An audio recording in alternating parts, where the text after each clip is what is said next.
How to remove your Facebook from Meta's account center. As you guys know, after the recent updates, Meta has its own account center where you can connect your Facebook and Instagram profiles.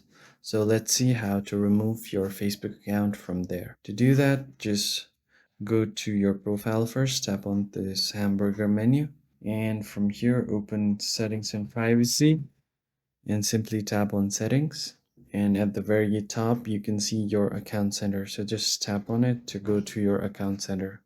So this is the Meta's account center, and here will be your profile, your Facebook and your Instagram profile right here. These are all of the connected accounts to your Meta's account center.